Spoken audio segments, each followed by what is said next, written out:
Hey, Facebook family, happy Wednesday, happy hump day. I wish I could, get that camel from that Geico commercial. I know you guys have seen him. When he when he goes around the office, the little camel asking everybody if they know what day it is. Because he's got one hump and it's hump day, right? I would love to be able to start my broadcast with the happy hump day camel. But anyway, you guys just imagine along with me, if you will. Happy Wednesday, happy hump day, and happy spring. Today is the first day of spring. And why is it raining here in California? Yesterday we had almost 80-degree weather, and now today it's raining cats and dogs. But we needed it, so we don't get enough rain here in California. So I'm not complaining. I am happy to be back home in my own little cubicle. Had a good time in Hong Kong. But there's no place like home, right? And so I am happy to be back in my space. Welcome to Olivia and Warren and George and Willie and Denise. Thank you for being some of the first ones to join in with me. Since you guys are here, could you share this on your timeline so that we can virtually tell a friend what we're doing and what's going on, and invite them to come on over and hang out for a little bit with us? I appreciate you. And I'm doing the same thing on my timeline, sharing it so that others will have an opportunity on my other Facebook pages to see what's going on here with me. So forgive me as I look down over and over again. Hey, Jackie, classmate, what's up, sister girl? Yeah, so I had a great time in Hong Kong, you guys, and some of you probably on Facebook for sure had an opportunity to relive a little bit of that with me, and see a little bit of what goes on over there. It probably sounds crazy to most people that I would go all the way to Hong Kong, to shop, but I'm sick that way, and it's really something to see that whole process of the tailor shops that are over there and how they compete. And I showed video of some of the young men that are positioned on the sidewalks to catch visitors, tourists, folks who don't live there, folks who look like me. Because listen, once I left LA, I didn't see another Black person at all. I think I saw a couple of Africans, but I didn't see another just regular garden variety Negro while I was in Hong Kong. And so when they see me, they don't know what to make of me. They want to take pictures of me. They want to take pictures with me. And something else really funky happened on the way back. Hey, Denise, thanks for that birthday shout out. I'm on the airplane, and this white woman wanted to touch my hair and did. One of the flight attendants was a gentleman. He was being very nice and just, making small talk with all the passengers, a lot of banter as he was going up and down the aisles. And he commented on my hair and said, "Oh my God, it's beautiful. You look really exotic." And "Oh my God, I want your hair, blah, blah, blah." And so this white lady is sitting just to the left of me. There's an aisle between us. And this heifer looks up and pipes up and says, "But is it real?" And then she proceeds to start petting me like I'm a damn dog. Well, that didn't go over real well. And I was really bothered by the fact that I couldn't really get at her like I wanted to because, number one, I was on a plane. And you know how they do when they do some old dumb shit. The first thing they do is become a victim, right? And get all scared. And, if you say too much, too loud, too quickly. And I didn't want to get thrown off, thousands of miles away from home. And plus I had to be on the plane with this heifer for 15 hours. But I did in no uncertain term let her know that you would not want to do that. You need to stop petting me. And so she rubbed my arm and said, "Oh, I'm sorry. I'm sorry." I don't know on what planet that kind of stuff is even thought to be acceptable. But like I said, I wished I really could have had the words with her that I wanted to have with her. But, I probably would have still been in a Hong Kong jail cell. And I had already spent a majority of my money at the tailor. So I had to just play nice. But yeah, anyway, so that happened. And yeah, Anyway, so let me tell you what's going on in my world. And listen, I've already thanked everybody who continues to wish me happy birthday on my Facebook timeline. I appreciate you. And, whenever I make a revolution around the sun, I get real reflective and I get all sentimental, and I also get obsessed with my own mortality. But, I am just so thankful that I have been blessed with longevity and am still here, because I have many friends, as do some of you, who, left here way too soon. And so when I think about how amazing my God is, and the things that I've been allowed to do, enjoy, and continue to see, I don't take it for granted. And in this little bit of life that I got left, because I don't know what that is, I'm trying to live it like I mean it, right?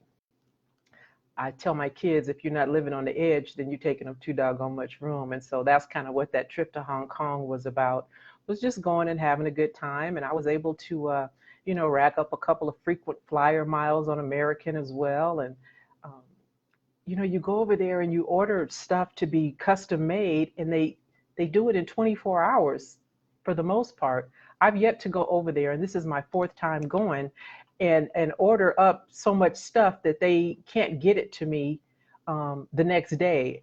I fly in late night, get there early morning, run to the hotel, drop off my stuff, go to my tailor, show him what it is I want, and then he tells me, see you tomorrow at 4. And it's a wrap. I'm good to go. And so then the rest of my time, I get to just do whatever it is that I want to do, right? And so I just, it's the craziest thing. I never know who's doing the sewing, right? Because I don't see these people. It's like there's a special secret place that the seamstresses are.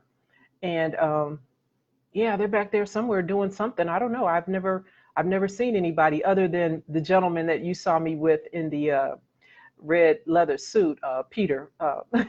Peter is my leather guy, and he's the one who actually made my leather suit for me. And he's really funny. He's really cute. And Peter's about, I don't know, he's in his 80s, I'm told, and he has 2 wives. And it's so funny because every time I go there, he's always extra touchy-feely with me when he's taking my measurements and stuff, and, finds a reason or time to slap me on my ass in the process of what it is that he does. But I let Peter slide because he's my elder, and yeah. But anyway, so it was a good time, and I'm glad to be back. So what's going on in my world? Well, first of all, because I'm here with you, my nose is running. Forgive me, excuse me. I don't know what that's all about. It happens every time we get together, and the only time it happens is when we get together. But I have just, because I'm kind of late bloomer, found out about IGTV, right? Instagram TV, and that you can upload, for me, because I'm not really having a whole bunch of people that follow me right now on Instagram, but a 10-minute video clip. So for those of you who do have an Instagram account, Sergeant Cheryl Dorsey, SGT Cheryl Dorsey on Instagram, I'm going to be doing on Instagram kind of what I do here, because I understand that not everybody is on every platform. So I'm calling it a few seconds with Sergeant Dorsey on Instagram. So slide over there and check me out, follow, like, subscribe to my Instagram account.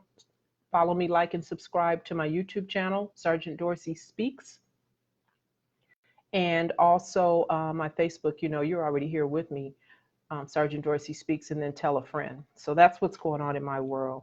Now, listen, I have a podcast also that you can subscribe to on the platform of your choice. So every Tuesday, my podcast drops with new content.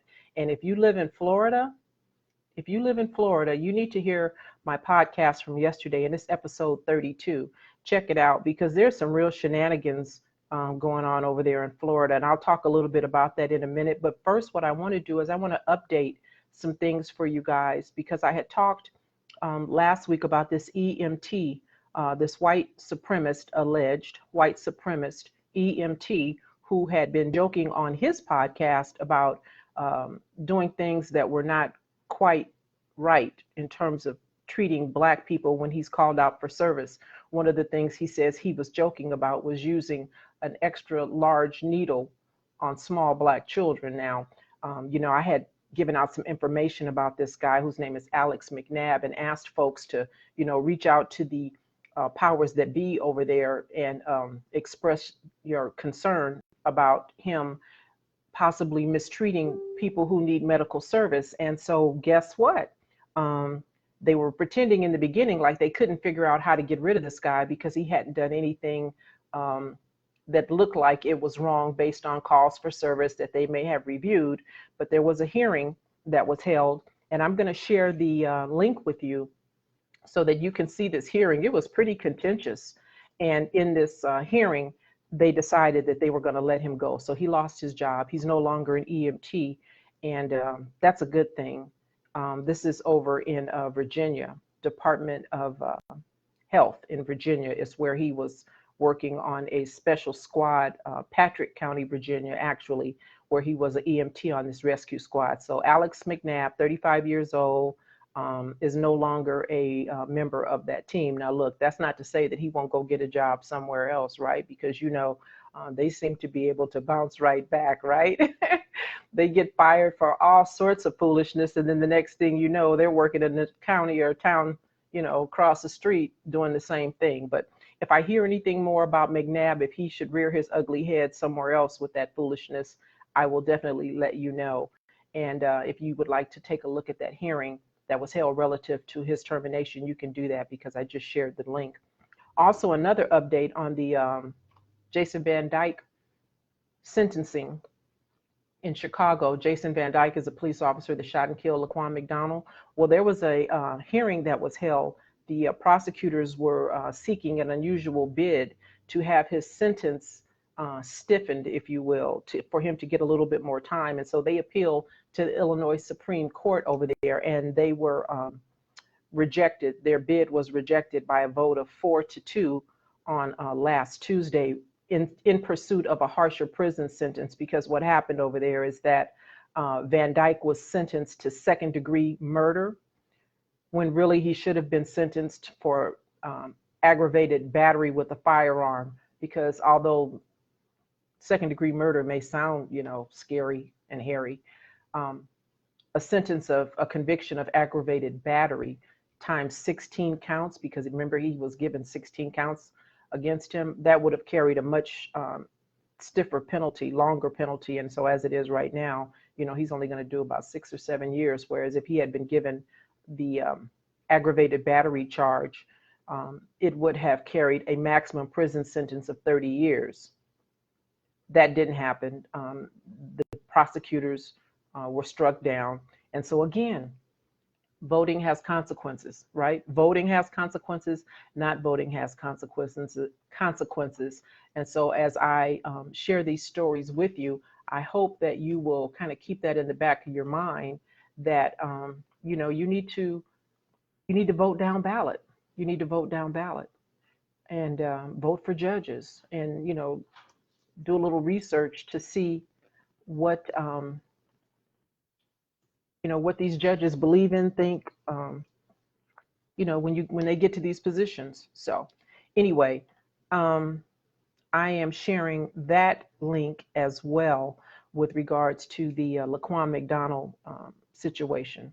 And then one more update, a story from last week. Remember here in California, a 9-year-old little girl by the name of Trinity Jones, her little body was found stuffed in a duffel bag in a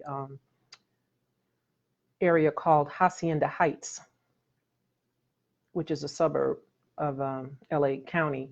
And her little body was found. And last week they arrested the alleged boyfriend of the mother. Well, this week they arrested the mother. Hey, Frederick, greetings, sir. Greetings. This week they arrested the mother of little Trinity Jones, and the mother's name is Tequesta Graham. She's 28 years old, and now she too has been charged in the death of that little girl. So that's what's going on. Those are my updates. And then I wanted to share something with you, because while I was out of the country, I got an email, and I was really excited about it. I had an email that I received from a school teacher, and she has she's a middle school teacher in Hawaii, and I just won't be any more specific than that. I won't, go to the island. because of, there's kids involved. And she contacted me and said that her students were doing a project that had to do with advocacy. And one of her students, named Cameron D, chose me as his person to research and talk about. And so she sent me this letter from little Cameron, and I just want to read a little bit to you.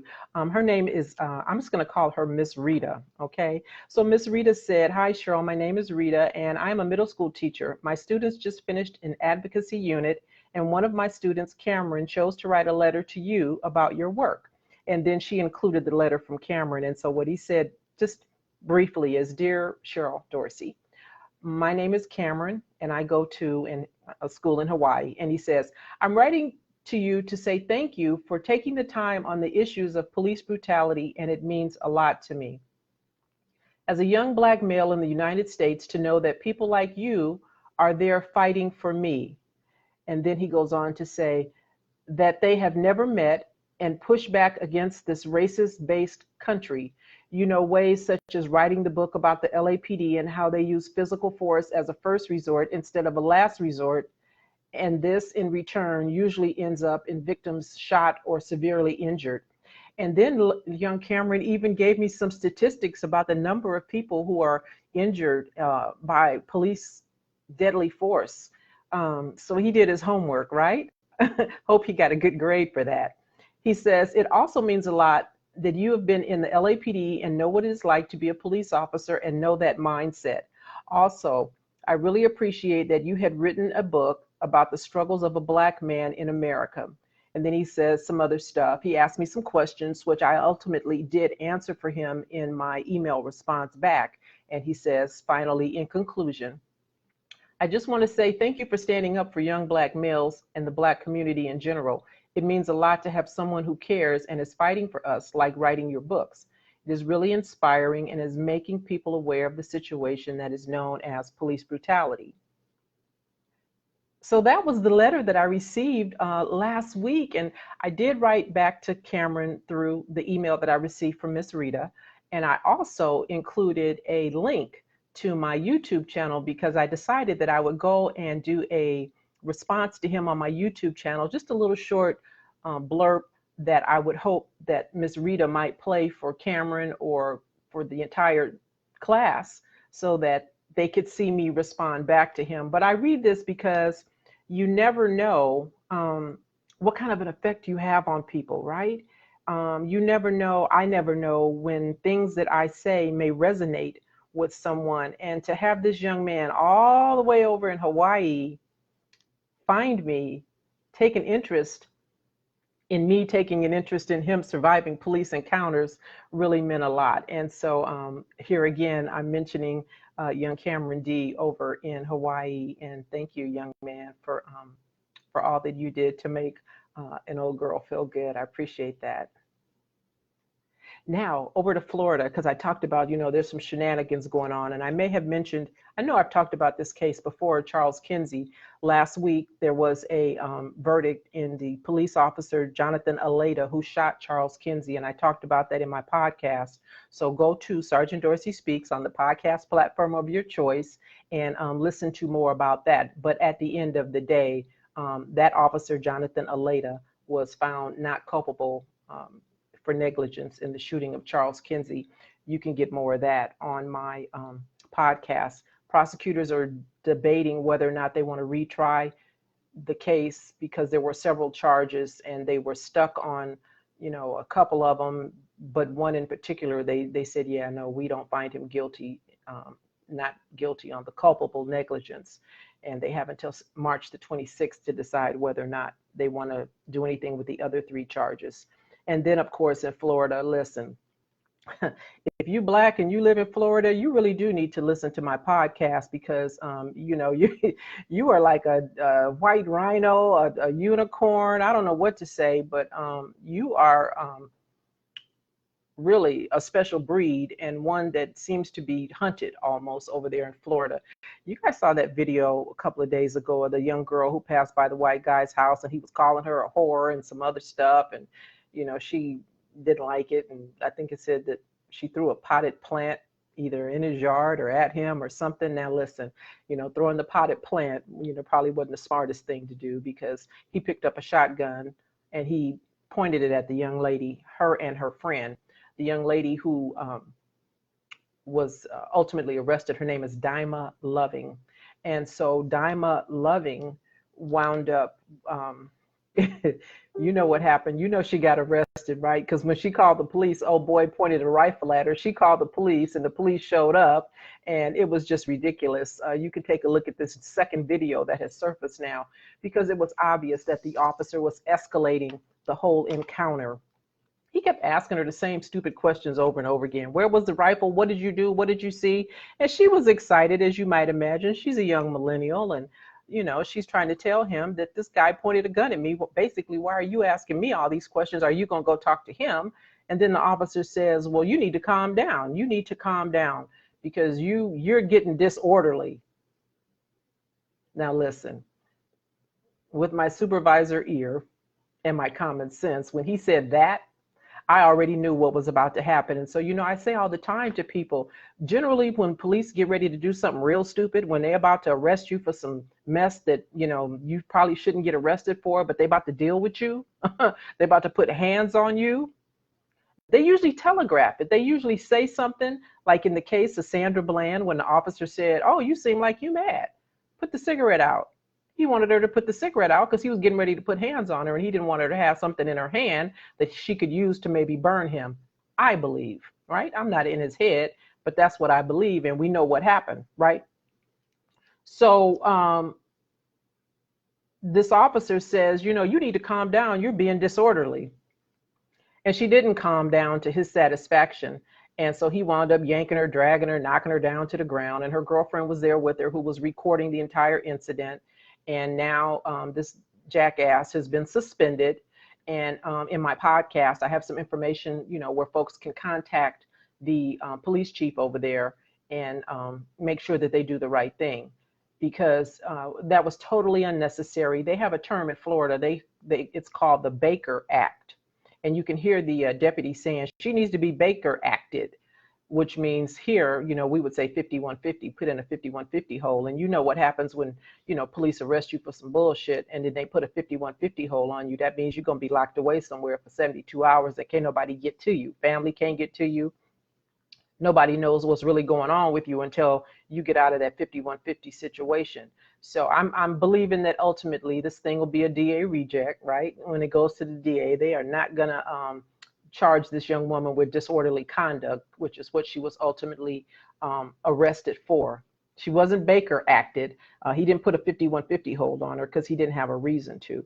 But you could see from the video, and I put the clip up so you can see from the video just how stupid he was and how unreasonable the police officer was being. Because listen, it's our responsibility to de-escalate, right? People are excited. Somebody points a gun at you. Of course you're going to be bothered by that. Of course you're going to be a little animated. And so that's inherent to police work. You don't punish somebody and threaten them with physical harm, ultimately do physically harm them, threaten them with arrest, ultimately do arrest them because they're excited.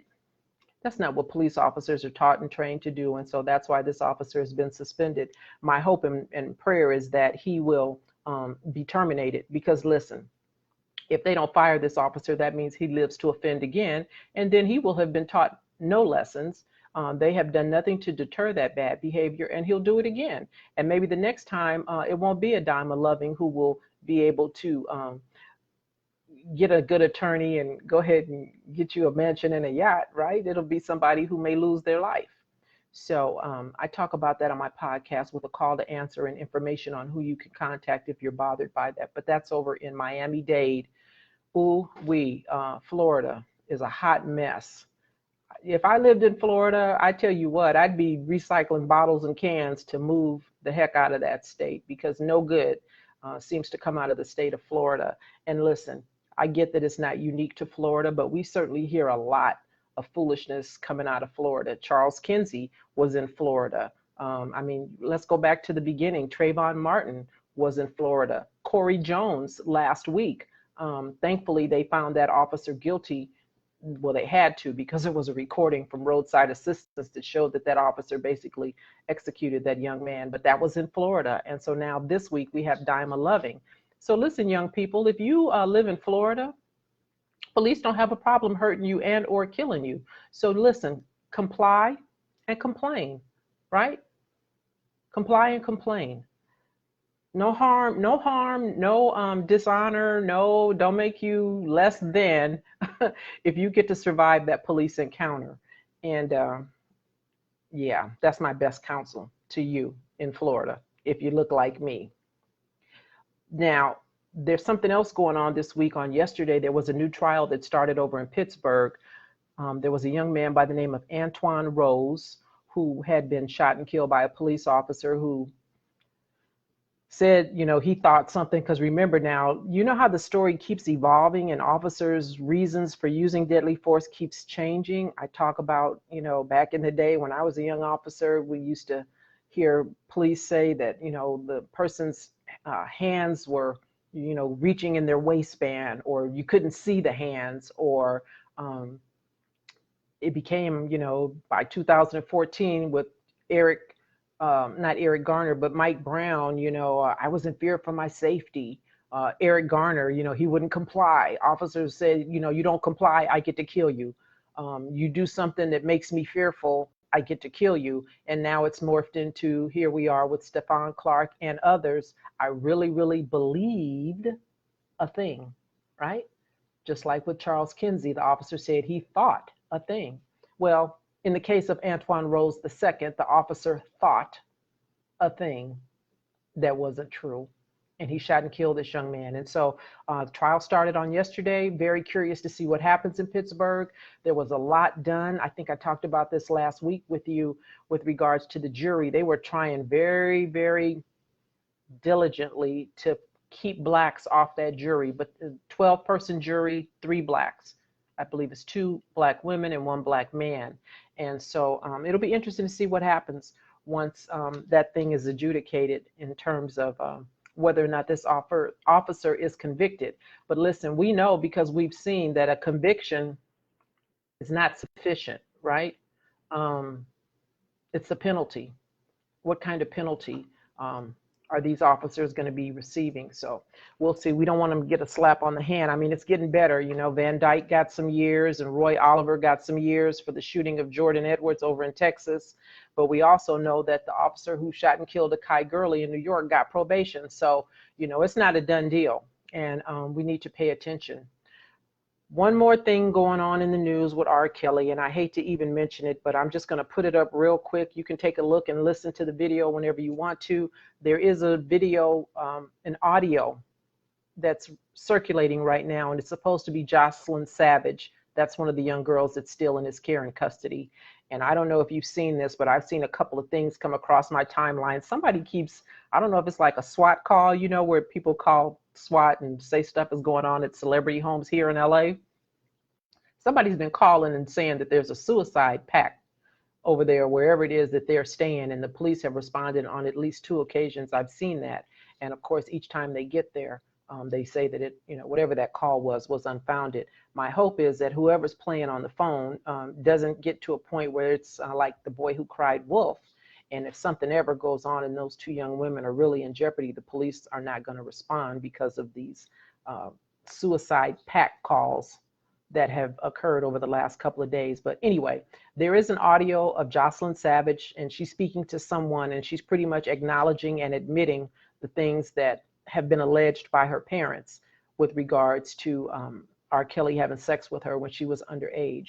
So whenever this thing is said and done and it goes to trial, it's also been reported that there will be cameras in the court. So, you know, I already got my Orville Redenbacher, and I am ready to just sit and see what, you know, what that's all about. I'm here for it. So I will watch that trial if they do what they say and have cameras in the courtroom. There's one other story that I wanted to share with you, and this time, because I always say none of us are immune, and listen, this, stuff that goes on with police, sometimes it's about race, and sometimes it's just about officers who are overzealous and out of control and drunk with power, and, they just do what the heck they want. So here is a story that involves a young white girl who was in the car with her boyfriend. He was 27 years old. Her name is Sarah Wilson.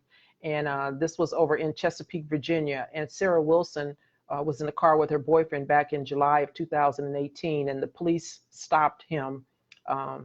And they found some drugs in the car. Well, oh boy, the boyfriend, he takes off and he runs. So the police go in foot pursuit of him. They handcuff Sarah, put her in the car, and they take off after, oh boy, her boyfriend, trying to get him. And they go and they get him, and then something happens. Sarah winds up dead. Now, what the police are saying is that they handcuffed her. They put her in a car. And I don't know if they're saying they put her in the police car, they left her in the boyfriend's car, but somehow with her hands behind her back, she was able to get a gun, put it in her mouth, and commit suicide. And her family is not believing that over in Chesapeake, Virginia. So there is a lot of back and forth about that. In the meantime, the boyfriend has been arrested and charged with a plethora of crimes, including possession of paraphernalia, a firearm, possession of Schedule 1 and 2 drug, fleeing from the police, felon in possession of a firearm. I mean, they just pretty much threw everything up against the wall against this guy to see what sticks. And so, a lot of times, listen, it's the haves and the have-nots. And, this might be a family that has not. And so went to a grand jury and they indicted the boyfriend, but they the coroner came back and ruled that this young girl's death was in fact a suicide. Now, I don't know how, she must have been a damn contortionist, because I don't know how with your hands behind your back you get a gun from somewhere. And, at the very least, if she was able to get a hold of a gun, then the officers are negligent, because how come they didn't secure it, right? But nonetheless, coroner, who I believe has a symbiotic relationship with police departments, sided with the police department and said that she committed suicide. So there's yet another family now who is fighting over in Chesapeake, Virginia, trying to get some answers and some justice for their loved one. So that's it. That's it. That's all I got for you guys. I don't want to keep you and hold you, and I don't want to keep and hold me either, but I just wanted to, check in. And luckily, police are the gift that keep on giving, so they seem to continue to keep me supplied with an ample amount of information to share with you here on Facebook, on YouTube, and now on Instagram. So be sure to check me out on all of those social media platforms. Be sure to stop by my website, www.sgtcheryldorsey.com. Take a look at my book and read the first chapter of my autobiography, Black and Blue, The Creation of a Social Advocate. And I will see you good people in about 7 or 8 days, okay? And until then, be good and be safe.